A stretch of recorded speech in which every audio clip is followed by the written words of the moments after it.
오직 너 하나님의 사람아 라고 하는 이 말씀으로 시작되고 있는데요, 하나님께서 우리를 하나님의 사람으로 불러주시면서 보호해 주시고 인도해 주시는 은혜로 함께하여 주시는 줄 믿습니다. 믿음의 선한 싸움이라는 제목으로 함께 말씀을 나누려고 합니다. 오늘 본문의 말씀은 디모데 전서인데요, 이 디모데 전서는 바울이 디모데에게 편지를 보내는 내용이에요. 사랑하는 영적인 아들인 디모데에게 편지를 보내면서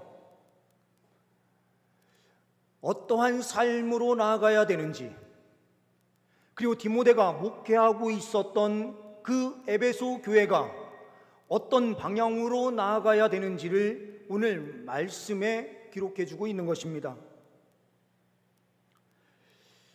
이 말씀은 지금 이 시대를 살아가고 있는 우리에게, 하나님의 사람들에게 동일하게 주어지고 있는 하나님의 말씀입니다.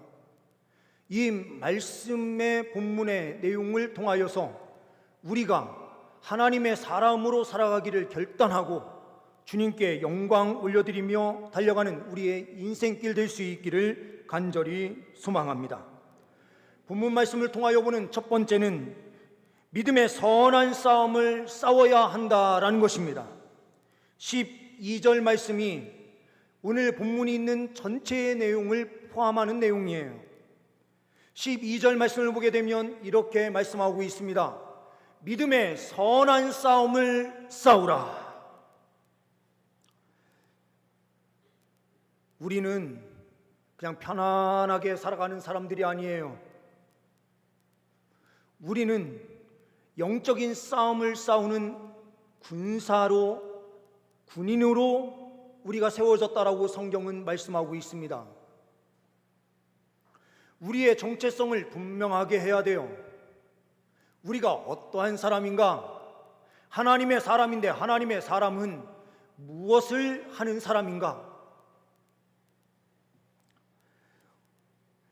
오늘 본문 말씀은 디모데 전서이지만 이 디모데가 사역했었던 에베소 교회에 보내는 편지에 바울은 다음과 같은 말씀을 기록해서 보냈습니다. 에베소서 6장 10절에서부터 17절의 말씀인데요, 이 말씀을 우리가 다 같이 좀 긴 내용이긴 하지만 함께 합독하도록 하겠습니다. 앞에 말씀이 나오니까요, 함께 말씀을 보도록 하겠습니다. 끝으로 너희가 주 안에서와 그 힘의 능력으로 강건하여지고 마귀의 관계를 능히 대적하기 위하여 하나님의 전신갑주를 입으라. 우리의 씨름은 혈과 육을 상대하는 것이 아니요 통치자들과 권세들과 이 어둠의 세상 주관자들과 하늘에 있는 악의 영들을 상대함이라. 그러므로 하나님의 전신갑주를 취하라. 이는 악한 날에 너희가 능히 대적하고 모든 일을 행한 후에 서기 위함이라. 그런즉 서서 진리로 너희 허리띠를 띠고 의의 호심경을 붙이고 평안의 복음이 준비한 것으로 신을 신고 모든 것 위에 믿음의 방패를 가지고 이로써 능히 악한 자의 모든 불화살을 소멸하고 구원의 투구와 성령의 검 곧 하나님의 말씀을 가지라. 아멘. 믿음의 선한 싸움을 싸우라. 이 말씀이 이미 에베소서에 기록된 말씀을 통하여 먼저 이 에베소 교회의 성도들을 향하여 말씀이 선포되었습니다. 그 다음에 자기가 죽음이 가까우고 있음을 느끼면서 다음 세대를 이끌어갈 목회자였던 디모데에게 이 편지를 보내면서 믿음의 선한 싸움을 싸워야 된다, 이 말씀을 주고 있는 것입니다. 이 싸움은 그냥 싸움이 아니에요. 믿음의 싸움이에요. 믿음이라는 것이 무엇입니까? 믿음은 하나님의 말씀을 붙잡는 거예요. 우리가 이 세상에서 승리할 수 있는 길은 다른 길에 있지 않습니다. 우리가 생각하는 믿음, 다 믿음의 개념이 다 달라요. 제가 생각하는 믿음의 개념도 다르고, 이 자리에 있는 우리 성도님들 각자가 믿음이라고 하는 것을 다 각자 이 부분을 정의하면서 살아갈지 몰라요. 그런데 믿음이라고 하는 것은 무엇인가? 철저하게 하나님 말씀을 붙잡는 것입니다. 그러니 진정한 믿음 안에 있는 백성들은요, 나에 대한 믿음의 개념을 다 버립니다. 우리의 인간적인 믿음의 개념을 내려놓고 하나님 말씀을 붙잡는 것이 믿음이에요. 하나님 말씀을 붙잡고 어떠한 길을 가야 되는가? 선한 싸움을 싸워야 된다라고 하는 이 부분은 우리가 선한 삶을 살아야 되고, 그리고 하나님의 그 선함을 드러내기 위하여 영적인 전투를 해나가야 된다라고 말씀하시는 것입니다. 우리가 이렇게 해야 되는 이유는 분명해요. 다시 17절 말씀, 이 말씀을 다시 한번 확인하기를 원합니다. 오직 너 하나님의 사람아. 이 싸움을 해야 될 이유는 무엇 때문이라고요? 하나님의 사람이기 때문에요.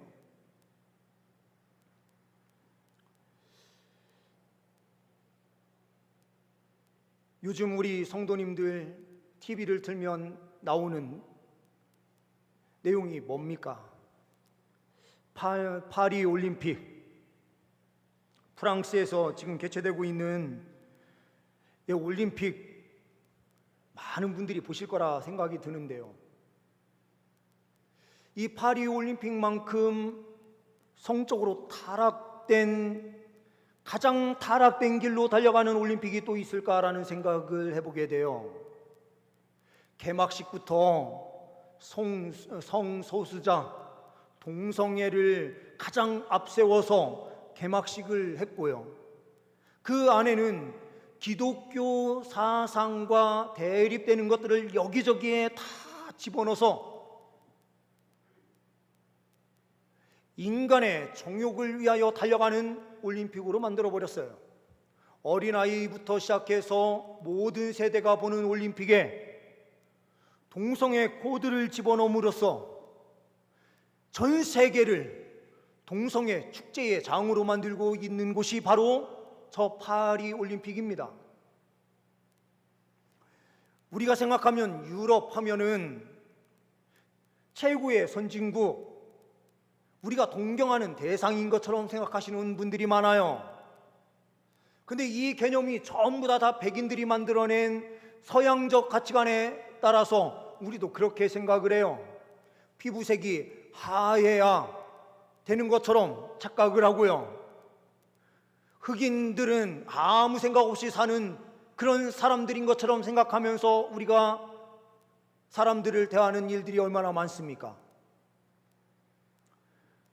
저 유럽은 경제적으로는 다른 지역보다 풍요로움이 있을지 몰라도요, 하나님의 말씀을 떠난 지가 이미 오래되었어요.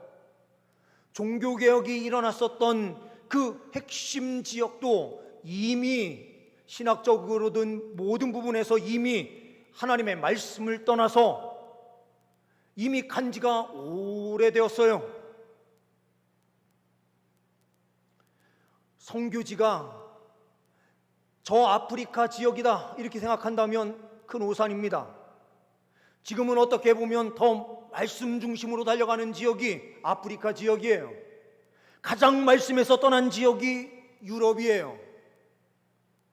이제 선교사를 보낼 때 저 아프리카 지역만 보낼 것이 아니라 유럽 지역에도 선교사를 계속해서 파송시켜야 돼요.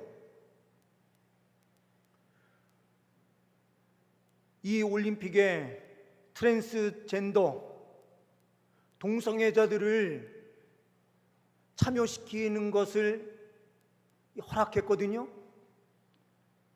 남자가 나는 여자다라고 주장하면서 호르몬 주사를 맞으면 그 사람은 여성인이 여성 경기에 참여할 수 있다, 이렇게 해서 많은 논쟁이 지금 벌어지고 있어요.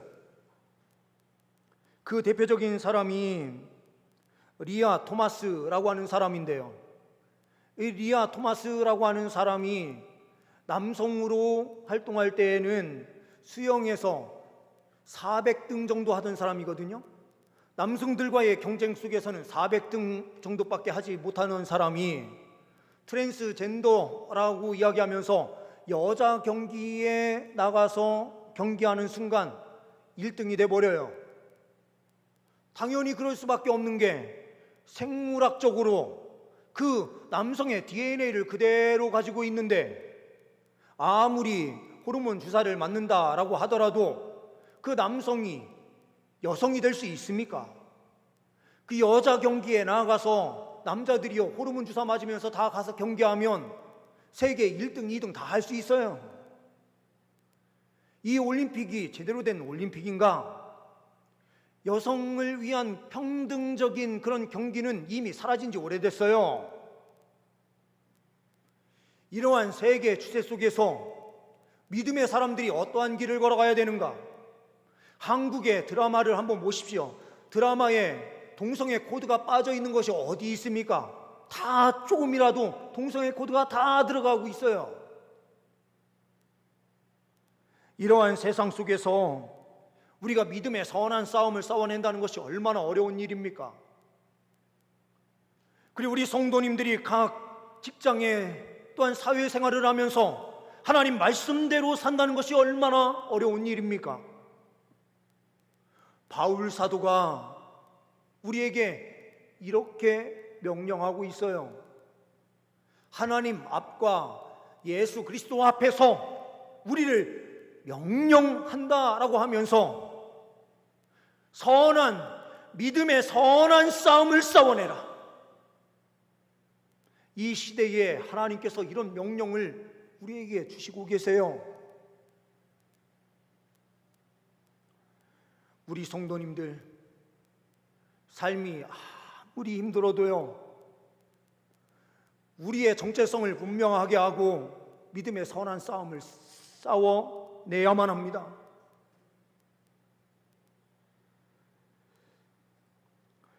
두 번째로 본문 말씀에서는 영생을 취해야 한다라고 말씀하고 있습니다.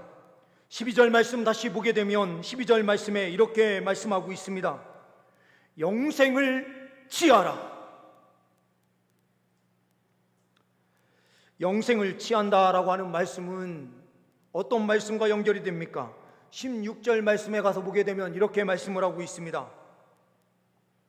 오직 그에게만 죽지 아니함이 있고 가까이 가지 못할 빛에 거하시고 어떤 사람도 보지 못하였고 또 볼 수 없는 이시니 그에게 존귀와 영원한 권능을 돌릴지어다. 아멘. 오직 죽음이 누구에게만 없습니까? 하나님께만 없어요. 이 하나님의 영원한 생명을 우리에게 주시기 위하여 예수 그리스도께서 이 땅에 오셔서 십자가에 못 박혀 죽으신 것입니다. 천수라는 말이 있어요. 천수를 누렸다. 이 천수를 누렸다라는 말이 무슨 말입니까? 타고난 수명까지 살았다라는 의미는 천수했다 이런 의미로 사용이 되는데요. 빨리 죽음을 맞이했든 늦게 죽음을 맞이했든 천수했다, 천수를 누렸다 이렇게 이야기하면 타고난 수명대로 살았다라는 의미가 돼요.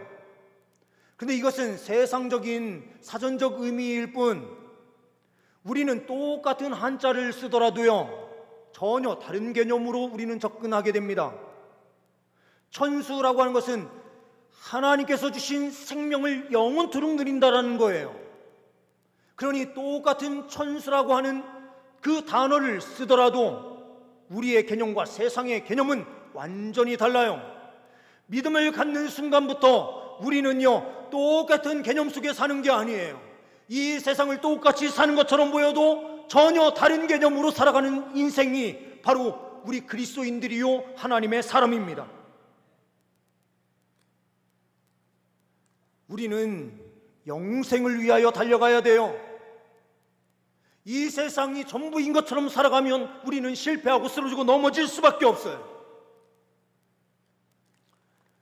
미국의 포틀랜드에서 사역하는 한 목사님의 간증인데요, 이 목사님이 계신 곳에 교회에 갑자기 한 지역의 병원에서 전화가 왔어요. 이 사람은 죽어가는 펠리스 리치라고 하는 사람인데요, 이 리치가 급하게 목사님을 찾습니다. 해서 이 목사님이 급하게 그 병원을 찾아갔어요. 그랬더니 이 리치가 목사님께 이렇게 이야기를 하는 거예요. 목사님, 제 삼촌도 목사님입니다.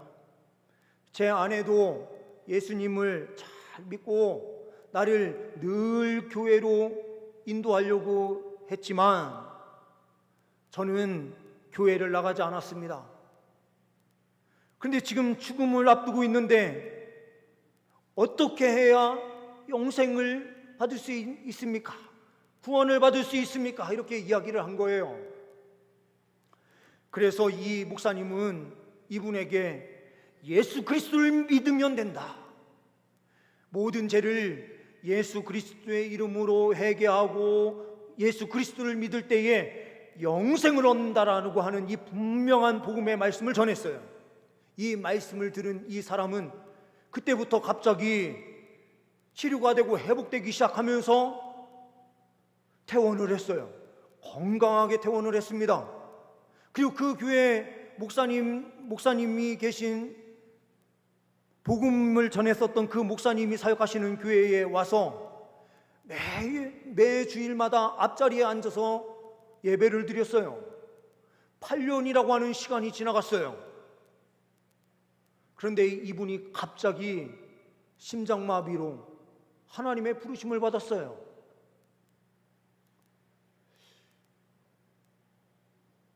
죽을 것 같았다, 죽기 직전이다라고 해서 목사님을 불렀는데 그 목사님이 복음 전함으로 깨끗하게 치료되고 회복됐거든요. 그런데 8년을 건강하게 사는데 그러면 더 오래 살 것이다라고 사람들은 생각했을지 모르는데요, 한순간에 하나님께서 불러가시는 거예요. 그런데 그 전에 죽음 직전까지 있었던 그 상황이 결국에는 이분을 살리는 결과가 생긴 거죠. 그분을 영원히 살리시기 위하여 하나님께서 주신 특별한 기회였어요.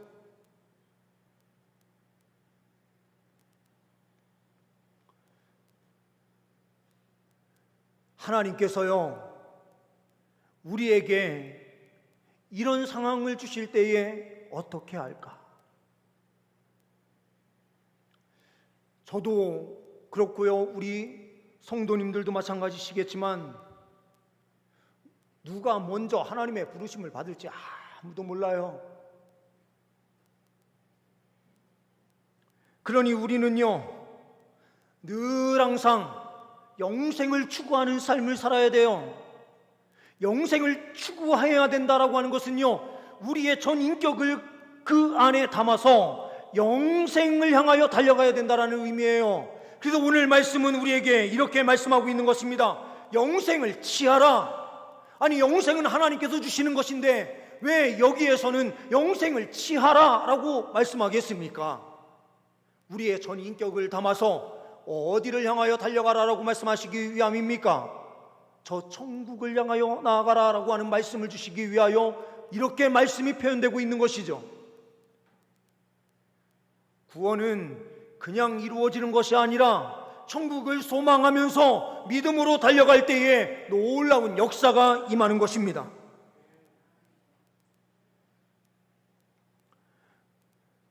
주님께서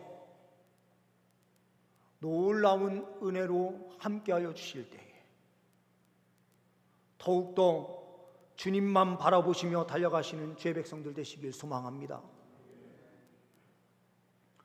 세 번째로는 사명을 완수해야 된다라는 사실을 보게 돼요.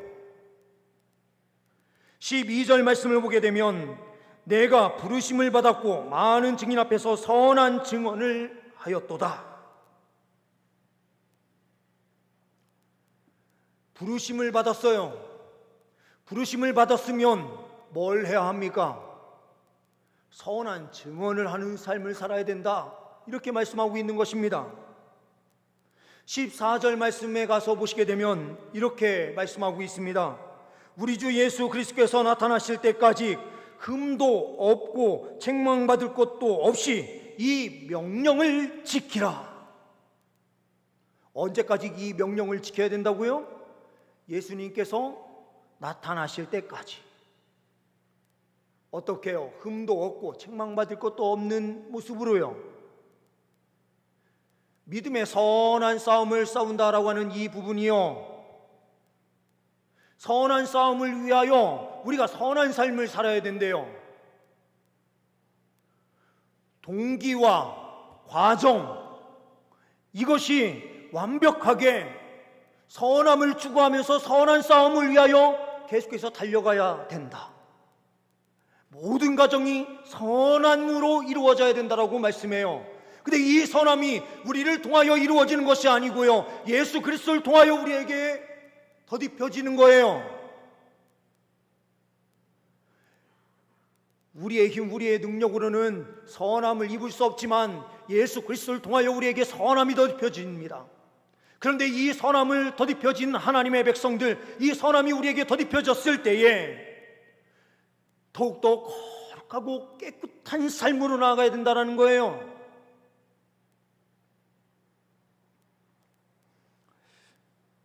유명한 미국의 전도자 무디에게요, 한 사람이 와서 이렇게 질문을 했어요. 전도함으로써 이 악한 세상이 변할 수 있습니까? 전도함으로 이 세상을 바꿀 수 있습니까? 이 질문을 한 거예요. 그랬더니 무디가 이렇게 답변을 합니다. 하나님은 나에게 전 세계를 개혁하라고 말씀하시지 않았습니다. 이 세상은 도저히 구할 수 없는 난파선과 같습니다. 완전히 부둥강이 나서 바다에 수장되어 가는 그 배예요. 근데 그 배를 우리가 어떻게 붙여서 이 세상을 살릴 수 있겠습니까? 그렇지만 하나님께서 우리에게 구조선에 타서 한 사람 한 사람씩 최선을 다하여 구원해 내라고 하나님께서 우리에게 명령하셨으니 우리는 끝까지 그 길로 나아가야 됩니다, 이렇게 이야기를 했어요. 그 일을 위해서요, 우리는 세상에서 거룩한 선한 삶을 살아내야 돼요. 세상 사람들과 다른 삶을 살아내야 돼요. 우리가 서 있는 직장, 우리가 서 있는 사회 곳곳에서 어느 곳이든지 우리의 삶을 통하여 선함이 드러나도록 해야 돼요. 힘들고 어려워요. 때로는 지쳐요. 많은 사람들의 손가락질을 받으면서 예수 믿는 사람, 예수쟁이라는 소리를 들으면서 졸음 가운데 설 때도 있어요. 그런데 믿음의 사람들은 그 자리에서도 예수 그리스도를 증거하기 위하여, 선한 증거를 하기 위하여 그 자리에서 선한 싸움을 싸워내야 되는 것입니다. 앞에서 우리가 보지 못한 말씀이긴 하지만 11절 이후에 15절 말씀을 보게 되면 이렇게 말씀하고 있습니다. 15절 말씀을 보게 되면 기약이 이르면 하나님이 그의 나타나심을 보이시리니 하나님은 복되시고 유일하신 주권자이시며 만왕의 왕이시며 만주의 주이시오, 이렇게 말씀하고 있어요. 이 말씀을 주신 목적이 무엇입니까? 선한 싸움이 실패의 싸움이 아니다, 반드시 승리하는 싸움이다라는 거예요. 그 이유는 주님께서 우리의 만주의 주가 되시고요, 주님께서 만왕의 왕이 되어주셔서 주님께서 대장 되어 주심으로 이 싸움이 반드시 승리하는 싸움이니 결국 포기하지 말라라고 우리에게 말씀하시는 거예요. 때로는요, 우리가 세상의 직장에서 하나님 말씀대로 살려고 하다가도 실패하고 쓰러지고 넘어져요. 예수 그리스도를 증거하는데 예수 그리스도를 아무도 받아들이지 않아요. 그런데 그 자리가요, 실패의 자리가 아니래요. 만유의 주께서, 창조의 주께서, 만왕의 왕께서 우리와 함께하여 주심으로 반드시 승리할 싸움이라는 거예요. 그러니 우리는요, 사명을 붙잡고요, 사명 이루는 길로 달려가야 돼요. 중국 선교사로 활동했었던 앤 월터라는 자매 청년 선교사가 있었습니다. 의과대학을 졸업하고 선교사로 자원해서 중국으로 가게 되는데요, 이때 당시만 하더라도 중국에 가서 선교한다 그러면 죽는 거예요. 그곳은 의료 뭐 이런 부분에서 제대로 되어 있는 게 없으니 잘못하면 풍토병, 여러 가지 질병으로 죽을 수 있어서요. 이 청년 자매 선교사가 중국으로 떠날 때 그의 어머니가 210달러 값어치의 금 하나를 그 손에 쥐어주면서 이렇게 이야기를 하는 거예요. 얘야, 중국에 가서 선교할 때 나한테 전보 하나만 보내줘. 딱 한마디만 써서 보내주면 돼. 안전하다. 요 한마디만 전보로 보내줘. 그럼 내가 안심을 할 수 있을 것 같아. 이렇게 이야기를 한 거죠. 그런데 이 선교사가요, 전보를 보내는데 뭐라고 써서 보냈느냐? 안전하다가 아니고요, 즐겁다라고 보냈어요.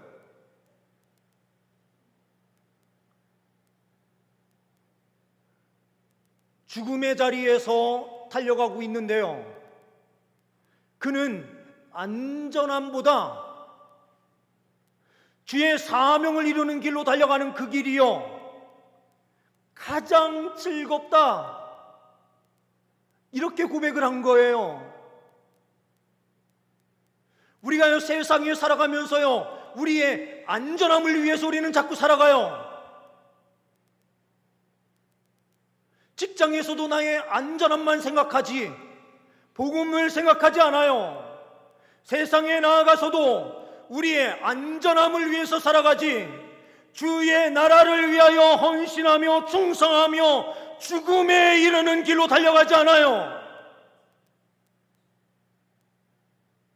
그런데 이 청년 여선교사는 즐겁다라고 표현하므로 죽음이 앞에 있다 하더라도 주님께서 주신 사명 이루는 그 길이 가장 즐겁고 가장 영광스럽다, 이렇게 고백하는 것과 같이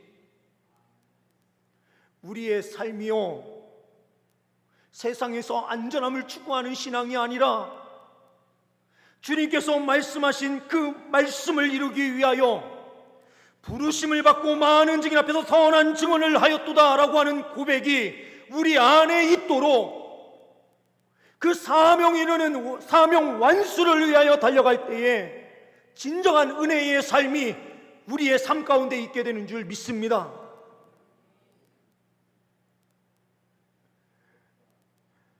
우리 그리스도인들이 정체성을 분명하게 하면서 달려갈 때에 은혜를 누립니다. 우리는 평안하게 있는 사람들이 아니라 믿음의 선한 싸움을 싸우는 전투하는 자로 우리가 세워졌음을 명확하게 인식하고 영생을 추구하며 그 영생을 취하기 위하여 끝까지 하늘 소망으로 달려가는 믿음의 사람으로 하나님께서 부르신 그 부름의 상을 위하여 사명 완수를 위하여 달려갈 때에 우리는 진정한 하나님의 사람으로 귀하게 세워지는 줄 믿습니다. 이 일을 위하여 달려가시는 우리 모두 우리 성도님들의 삶이 되시기를 간절히 소망합니다. 기도하십니다. 하나님 아버지 감사합니다. 믿음의 선한 싸움을 싸우는 하나님의 사람으로 우리를 붙잡아 주시니 감사합니다. 영생을 위하여 사명 완수를 위하여 달려가는 하나님의 사람 다 되게 하옵소서. 우리 주 예수 그리스도의 이름으로 기도하옵나이다. 아멘.